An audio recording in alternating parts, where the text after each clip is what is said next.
Hello, everyone. Welcome back to the 1.73 show. Today we talked to Peggy Ward. Peggy is a saleswoman and mom of three, and we wanted to talk to her and have her share her story about balancing motherhood and the pursuit of meaningful work and how lessons from one can be applied to the other. So we hope you're enjoying the show so far. Thank you for listening in and being a part of the Mission Over Measure movement. Please enjoy the episode. Hi, guys. Hi. 3 jobs. That's a Good to lot. see Um, I don't know if I could do that at all, even with undiagnosed ADD, ADHD, whatever you want to call it. Where does a drive like that start? you. It's not really like some superstar drive at all. This has way more to do with my ADD that I really have, that was undiagnosed for 40 something years. Actually, I want to tell you that story. I was working with my brother Michael, and he used to set timers, and he'd say, Peggy, all right, listen, we're going to set a 50-minute timer, and we're going to focus. Like, we have to put our attention deficit to the side and just focus. And he would say that all of the time. And I just kind of laughed like he was joking around. And then one day I was walking with John, my husband, and I was talking to him about Weight Watchers. I was going to Weight Watchers and not having success. And he said, yeah, I feel like if you got your ADD under control, you could probably conquer that. And I said, and I stopped. I literally stopped in my tracks, and I'm like, wait, John, do you actually think that I have ADD? He's like, wait. He's like, you don't know? And I said, no. No. Michael and I joke around about it all the time, but like, you really think it? And he works with children who have, attention deficit problems, so he would know. And he's like, oh, you 100% do.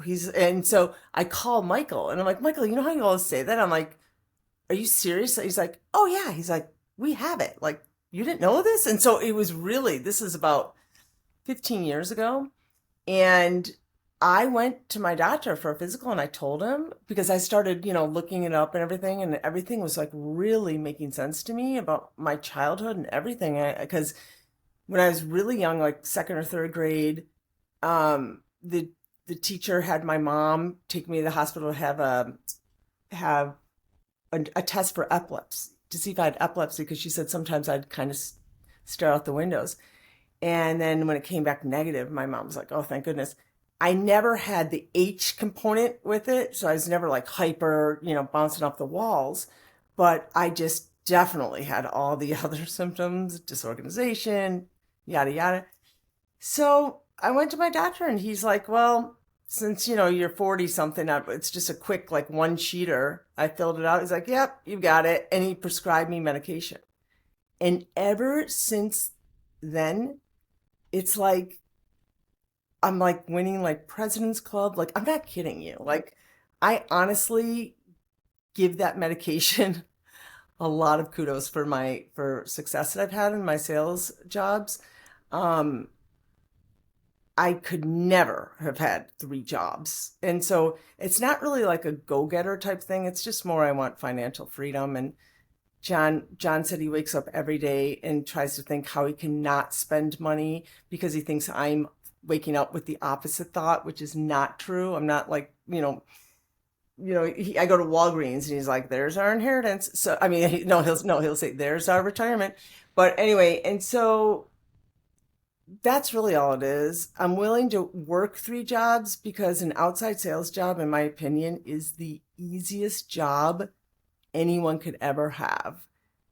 I don't think it's hard. I think it's so easy. I can't even believe it. I think the expectations are so low, but there's so many people that don't make it and get fired that obviously it's not as easy for all. So it's kind of interesting. It boggles my mind, to be honest. I'll What? tell people like, oh, you've got to do this job. It's so easy. You have all the freedom in the world. Nobody, if you could sell, they leave you alone. And then I get people ramped up. I've had like 6 or 7 friends come to my company, and they all like are crying and leaving and getting fired. It's crazy. Like, I'm like, oh, I don't understand. What do you think the prime salesman personality is then for something like that? Because hearing you say like, oh, it's such an easy thing to do, and especially in like a job market today with my generation where everybody feels like they graduate college and then they end up applying to 1,000 jobs and hearing back from maybe two, Yeah. So like what would people what would things like that look for in someone wanting to do that? I think you have to be like really good at bullshitting people, like really, like just pulling the wool over their eyes, and really fast and quick, and they don't even know what hit them. No, I'm kidding. I don't know. Like, I think, like, okay, I go into every sales call meeting with like the mindset of they're lucky I'm here. Like, because I believe that. I have to believe in the product or else it's not going to work out here. But so I go in thinking like they're lucky, and if they don't sign on with me, they're lost. And that is how I truly think and believe. And I feel like they all want to sign on because of that. Not all of them, obviously, but many. And so I'm never saying, like, I'm never trying to convince business owners to do business with me. I'm more just letting them know how we could help, and that it would be like very advantageous for them to, come on board, and then kind of leave it at that. And I follow up. Follow up, I think, because I work, Henry, with kids, people your age, all the way up to, late 70s. And I would, Like my age. yeah, yeah, like our age, Preston. But I would say that one thing I've noticed about some younger people is that they're or at least the people I've experienced in my jobs, is that they have a lot of trouble or with the follow up. It's like they don't do it. I don't know if you guys have ever experienced this, but like someone's been trying to sell me, and if they had just followed up with me, I probably would have bought it, and they didn't. It happens all the time. So I could make up a story. I am going to make up a story, Peggy, that having ADHD or some form of that, where you mentioned there wasn't the H part, but there was a level of disorganization. Mhm. Have you learned that that's actually just an attribute of the job, or how did your experience of discovering valid ADHD diagnosis and then treating that, like how does that tie into why you might perform better or find sales easier than others? Or maybe I'm just crazy and even thinking there's any correlation. Well, I'm still very disorganized, but I think I'm just telling you, like, since I got out of college and started working, I've lost jobs, and I've never lost a sales job. So sales just kind of came naturally to me. Mm. I never, in my wildest dreams, thought about getting into sales. I wish I knew about it, honestly, when I was in my 20s, but I did not. I did not know that this was a job. I knew that there was a job like Willie Loman. Like, I knew there was like sales jobs out there, but I didn't know what it meant. And my vision was just, the gold chains and the dingy white shirt and, just like fast talker. And that was my vision of a salesperson. And so when I fell into this, because my brother bought a little business, I was like, sales? He's like, oh, you'll be a natural. He's like, it's just helping people. And I'm like, really? Sales? And he's like, yeah, it's just helping people. It's all it is. And, talking with them. And so, I never lost a sales job, but I'm just telling you, as soon as I got on medication to address the attention deficit, I just started like soaring. And I think it was really just because my organization of my day was I was just able to, be more productive. That's all. Yeah. And you mentioned, well, I heard it, you didn't necessarily say it this way. Like there's just a level of being unstoppable that you've discovered that perhaps others don't. And I'm wondering, as we were talking about before we hit the record button, the whole premise of this podcast, this conversation is like, oh, well, Preston did great in high school. I mean, they asked me to leave, basically, right? I can't believe it. And so there's a decision, I think, well, there's a decision I made that I'm not going to let that get in the way. I don't know if that decision actually occurred until later in life, which was interesting. Hmm. Have you always been like that unstoppable personality, or have there been some circumstances in life that you just said, all right, from this day forward, no shit, no kidding, I'm winning? Yeah, it's a good question. Um, you know, my oldest kid, Dylan, he, I see a lot of myself in him. And his girlfriend was over here the other day, and I'm like, Dylan could be like a cult leader. She goes, oh my gosh, he totally could. She's like, and I would follow him, which I thought was so funny. And she's like, but he would only use it for good. But the thing is Dylan, he like moves mountains. Like he literally like he's been doing it since he's little. Like he gets people to follow him and do whatever it is he wants. And I was remembering when I was young, because there's 7 kids, and it went like Patty, Ginny, Jerry, Beth, and then there was this gap of like 4 years, and then me, Julie, and Michael. So we were like the little ones. And so I was in charge of the little crew. And these guys, I made up games, like, and they would be like, I'd be like, okay, we're gonna do this. So I remember kind of doing that and getting people excited about what I was excited about, which is what I see Dylan doing. I mentioned sales to Dylan, and he is like, Mom, I will never, like, he's repelled by it for some reason. That's fine. He did it once at LA Fitness, and he hated it. So it just scarred him, I guess. But, you know, um, I mean, I know that, like, if I'm excited about something, like, people will like want to know what it is. And I one time I bought this board. It's a like I call it a shaky machine, but I'm not sure what the technical word is. But you stand on it. It's a vibration plate, I guess. Mm-hmm. And it supposedly was going to do X, Y, and Z. And I was telling all of my friends, and they were all ordering these boards from Amazon. And they're not cheap. They're like, $90 or something.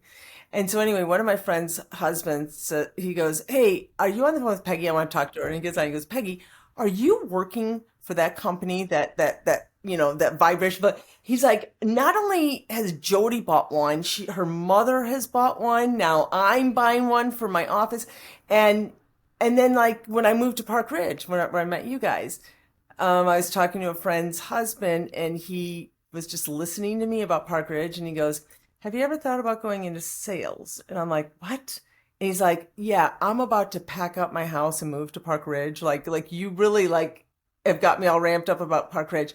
So it's more like that than anything, like Preston. I think it's more just like if I'm excited about something, the energy seems to transcend, and then people want to just do whatever it is I'm talking about. It's like a cult leader. How much was it?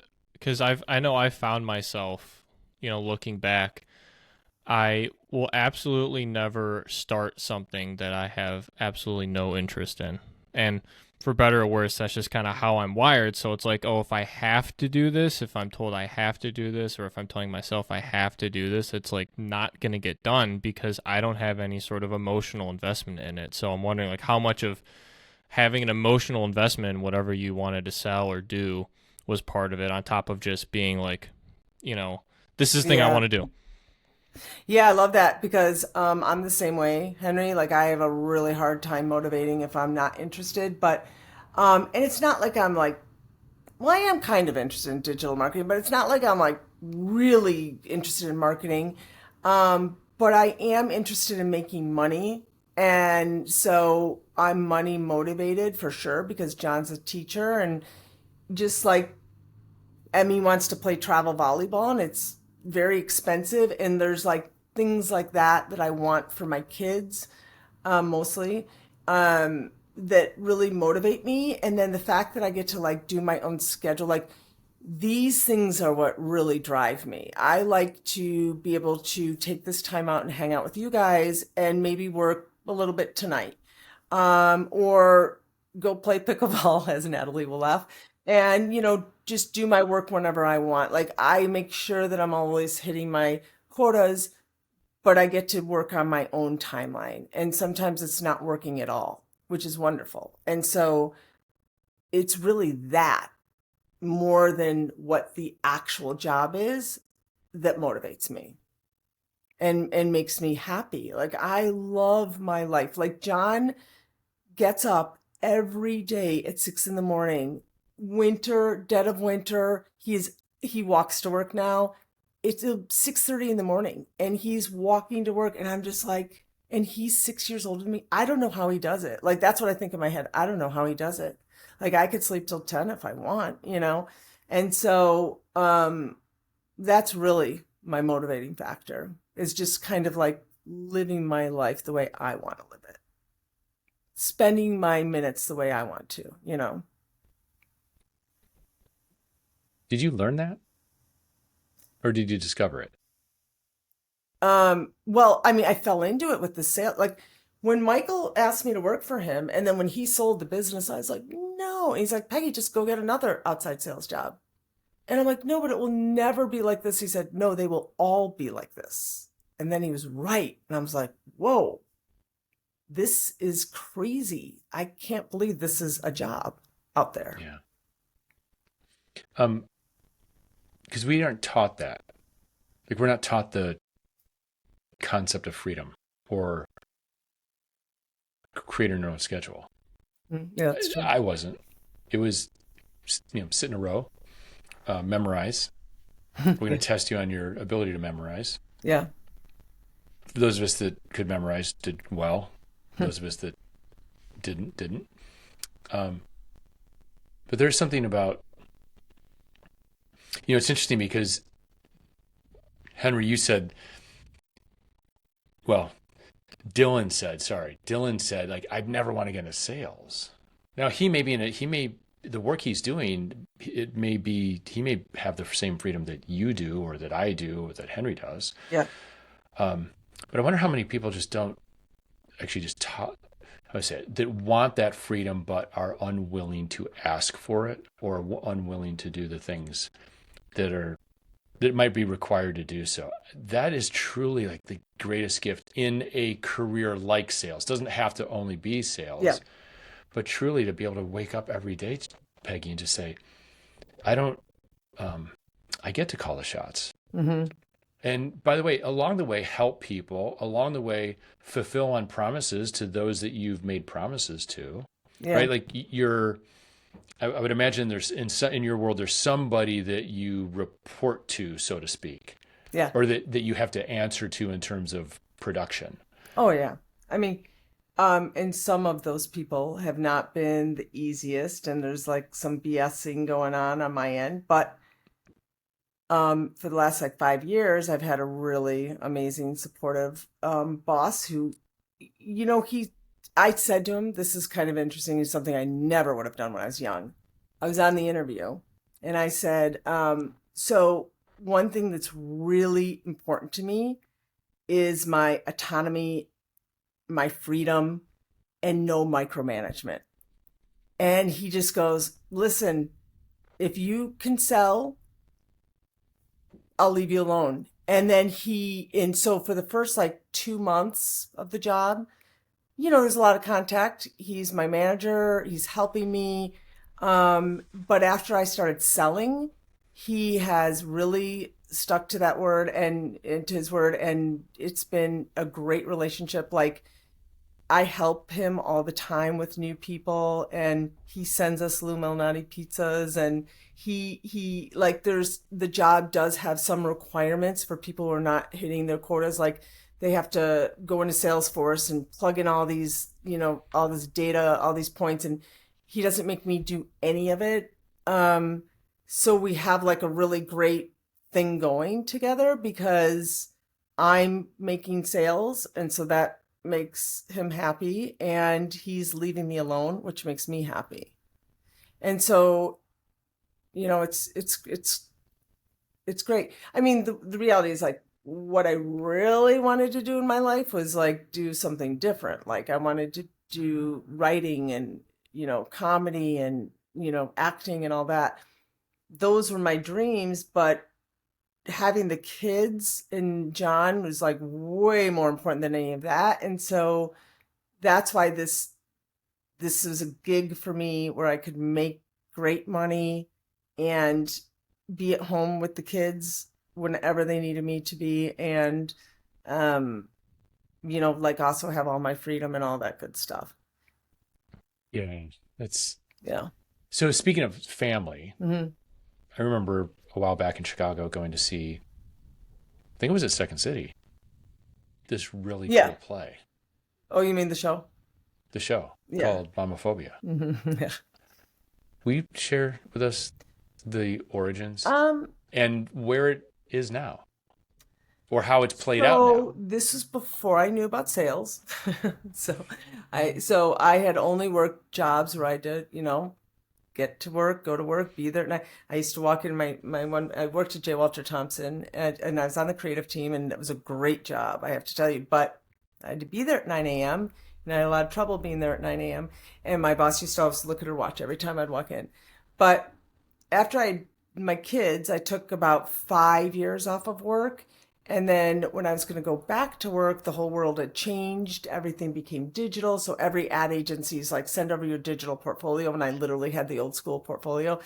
So I was like, what am I going to do? And then right at that moment is when my brother bought this little marketing business, and he's like, come sell for me.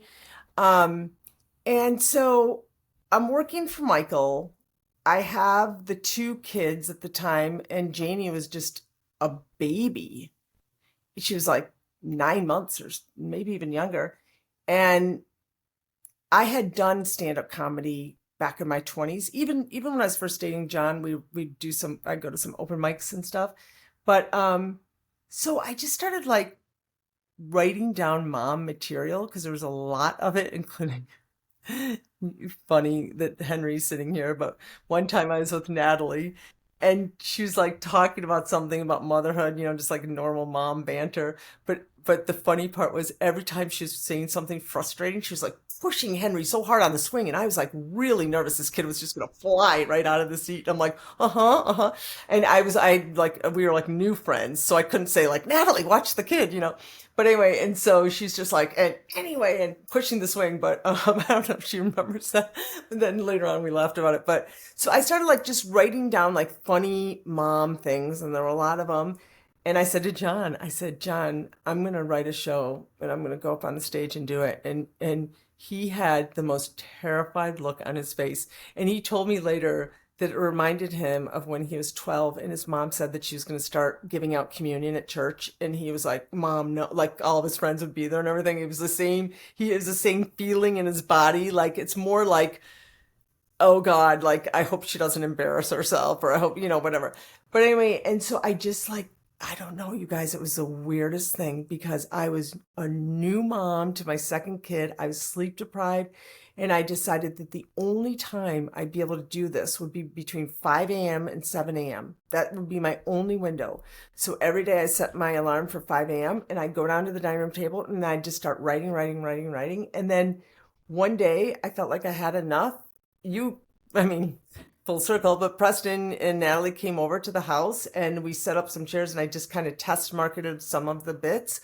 And then I ended up doing it Old Town School of Folk Music. And then it's hard to believe this, but I did that show on and off for 10 years. The one that you saw in Second City was the, 2.0 version where I brought in a couple other players, right? But it was originally a one-woman show. I did it for a long time. It was great. It made some extra income and all that, but I didn't like love performing on the stage alone. I loved writing the material more than performing the material. But it's something that could come back. You can always write. You can be 80 and write. So it's something I've been thinking about lately, honestly. So we'll see where it goes. What would be the next version of it? I would not do a momophobia. I would not do a one-woman show, but I've been thinking a lot about something to do with, I told John I'm going to write something called Married to John, and he laughed for like 45 seconds. Like he thought that was funny just because he knows what I'd be saying. But like John just gives me a lot of material just being married to him. So it might be something around marriage. We're coming up on like 26 years or 27 years. 20, well, we've been married 26 years, and it's a lot of years. And you guys too, I know. But so there's a lot of material. So maybe we'll see. That's so cool. I love that. Yeah. Well, going back to the pursuit of trying to find jobs that you're able to control how much of that, and you kind of answered it earlier, but how much of that of wanting to control your own time, and I don't like the term work life balance necessarily. I don't know if it's the most accurate term, but how much of that desire to want to be able to control over your time came from starting a family and wanting to be there for your kids versus just simply, I want to go play pickleball at 4 p.m. every day versus Yeah. like, oh, like, I want to start a family. I have kids. It's important to me to Yeah. raise them instead of, something or someone else.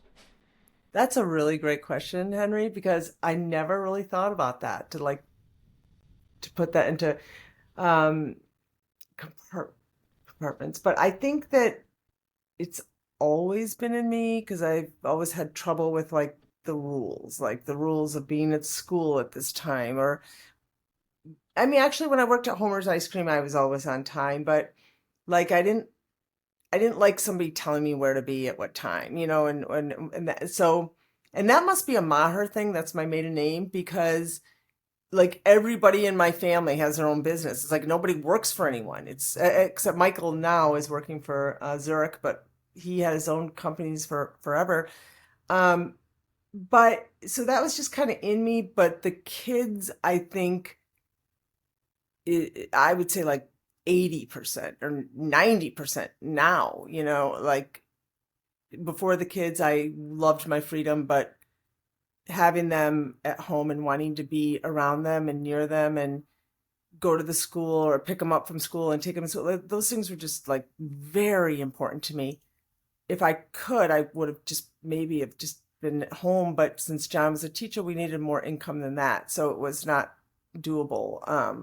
So it was just I really feel like I lucked out with what happened, how I fell into sales. And I sometimes I think about that. Like, what if there's like some job out there that any of us, don't even know exists, like we know it, but we don't know how much we'd love it.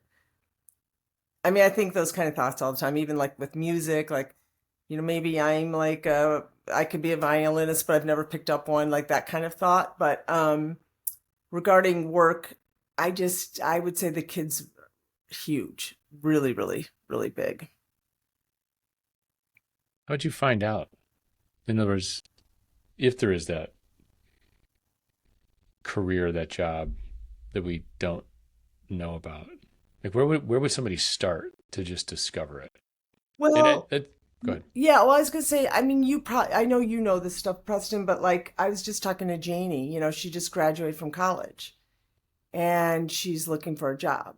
And she's very interested in psychology, that's her degree. And she's not interested in becoming a therapist, but she's interested in research. She loves to research, which is so interesting to me that she's interested in that because that's just something I would never be interested in. But she did some internship at the hospital there in Iowa, and she was fascinated by this study.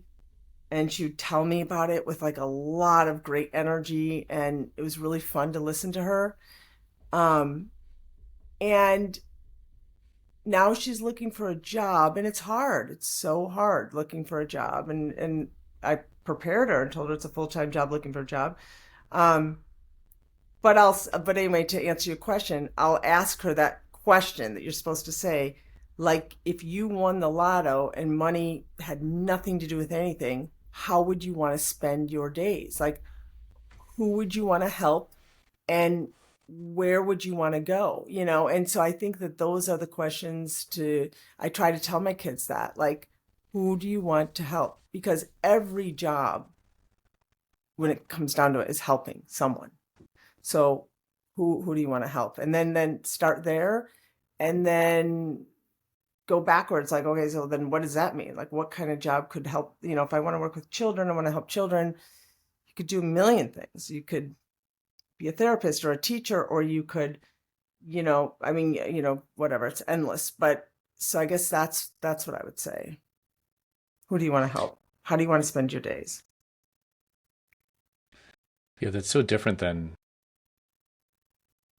they don't have a degree at University of Michigan for that. Or that would, sorry, this would be really clear in my opinion. It's like position, title, industry, all of that focus versus you just simplified it into the most basic level that's probably carries the greatest wisdom. Who do you want to help? Because you could help in a myriad of different ways. You've helped as a parent. You're helping as somebody connecting business owners. If I'm recalling correctly, business owners to opportunities for them to grow their business. Yeah. You're looking at helping spouses not feel like they're totally insane after 26 years of marriage, right? As soon as you write this play about John. Right. Yeah. If you did parenting all over again, or if you were to say to a brand new parent, here's something I learned that I wish I had seen differently or said differently way back when, what would that be? Well, I think the biggest thing that I would tell someone is that kids want you to say no, and they want discipline. Like, they want somebody at the helm so that they don't have to carry all of it. And I think that when parents are too loosey-goosey and not like, they don't have boundaries and rules with their kids, they think they're being like a cool parent, but it's not cool at all. It actually makes the kids like their anxiety is very heightened because they feel like they have to handle everything. I read this book called How to Listen so your children will talk, and How to Talk so your children will listen. Did you ever read that one, Preston?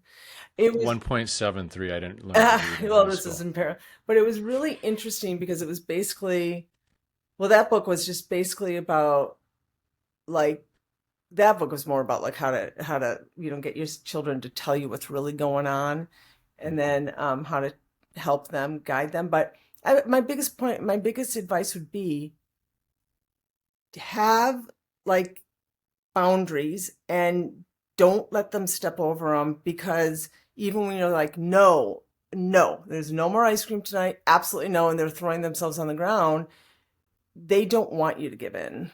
They really don't. They don't want you to give in. They want you to, because then they feel like their little world is safe and there's like, it's not chaotic and there's structure to it. Mm-hmm. Because I didn't know that right away when Dylan was little, and he used to have some temper tantrums, and I did all of the wrong things. And then I read that book and I did things so differently with the girls. And, I'm not saying Dylan, I did, created a monster, but I'm just saying, like, we had some rough years when he was little, and I feel like they could have been avoided had I like been more firm and stuck to what I was saying I was going to do. Well, I think Henry realizes now that he truly was our Frankenstein experiment. All first kids, right? Yep. And yeah. So. Yep. Still am. And I think on the flip side of it too, I just got done working a ice hockey instructing role. It was 2 weeks long, and the age range for the instructees was like 6 to 8 to 10, basically. So young, right? And I kind of learned doing that is, like you said, they want the structure, but on the flip side, it's how they're trying to test out what they can get away with and where the boundaries are, right? Because they don't they don't know. They struggle with it. There were a couple kids that really struggled with, where the boundaries of right and wrong are, and you can kind of see like you can kind of pick out the, we'll call it the gentle parenting versus the, more disciplined parenting kids, just, Yeah. Within 5 minutes of getting to know them. So, you know, teaching them where the boundaries are. And then Yep. once they know, they feel more comforted by it because there is structure, there's order to it. I Yeah. think it's important.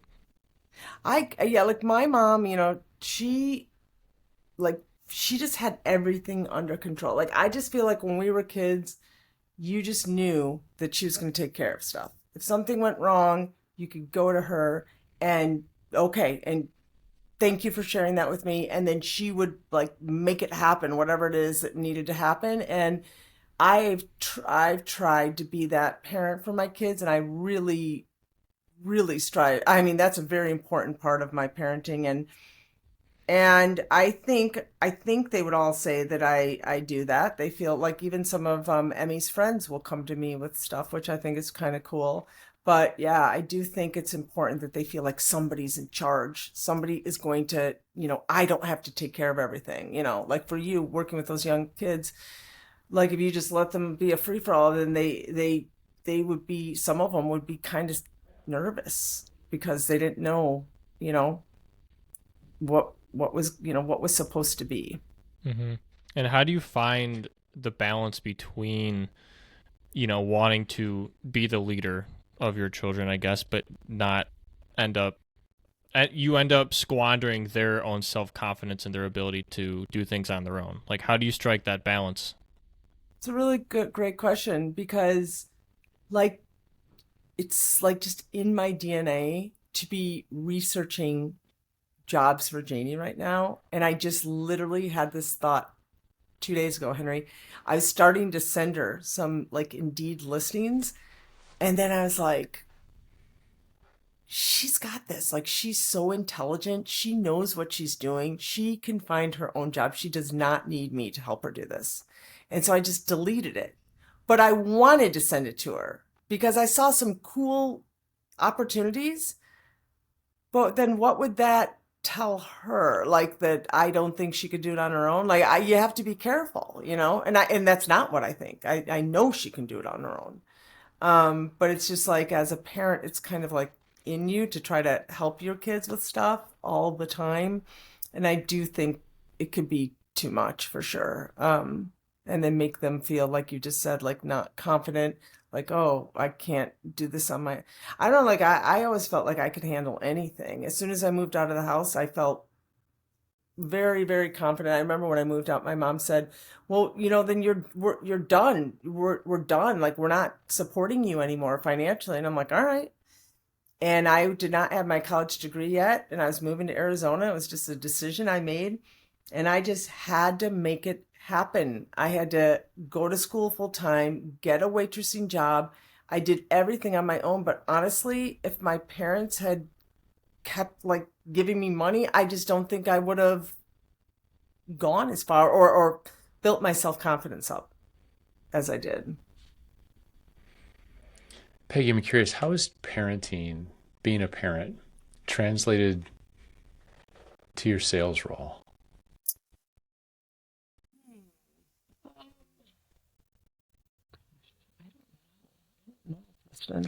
Well, it's interesting because when you said like someone, like your kids want to have someone to say no, or Mhm. look to someone that's in control, look to someone that's willing maybe to take a step forward or to push. Okay, yeah. Yeah, And it's okay. interesting because what comes to me is so frequently, well, armchair psychologists, we play out the roles in our lives later on. And I'm just curious, as you've like there's so much wisdom that comes out of parenting, Yeah. especially when you're looking in the rearview mirror. I'm just curious, like how, and you've been a successful parent. You've also been a really successful salesperson. I don't know if there's a correlation or not. Well, one thing you just said kind of triggered something. There's this woman who I she called me and she said, "Hey, I see you're working, at this company, and how do you like it?" And I'm like, "Oh, it's the best." And so I'm like, "You should come work here." So she came over, and I knew her from a past job. And so she came over, and she's actually the hardest working person I have ever met in my life. She's working evenings, she's working weekends. Um, and just yesterday, we were looking at webinars of all time. So I've been at this company for almost 5 years, and I've had 67 webinars of all time. That's in almost 5 years. She's been working at the company for 2.5 years, and she has like 86 webinars of all time. But here's where the difference lies. I've sold about half of those people, if not a little bit more. And she sold like this. She's like on the chopping block right now at the company. And I was trying to tell her there's a disconnect. Something doesn't make sense. You've had people show up, not just for that 1 hour interview, 1 hour webinar, but also for 1 hour needs assessment meeting. So you've gotten busy business owners to sit down with you for 1 hour needs assessment, and then the team for another hour. And then you're not closing them. Okay, so something's up, right? And so I said, I think you have to make some sort of mental shift and understand that they want you to be in control of this situation. So they want you to be like, listen, I've got you. I've got you. Like, you need marketing, you need digital marketing. I'm here. I'm going to help you. I'm going to be overseeing your programs. I'm going to be looking at your Google, and if there's any tweaks that need to be made, I'm going to and that's how they're going to give you the check.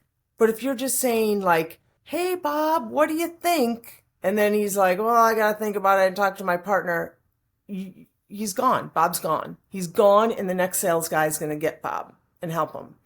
And so I was telling her, this is going to sound weird, but they want to be sold. And I know everybody will say, "I don't want to be sold. Nobody wants to be sold."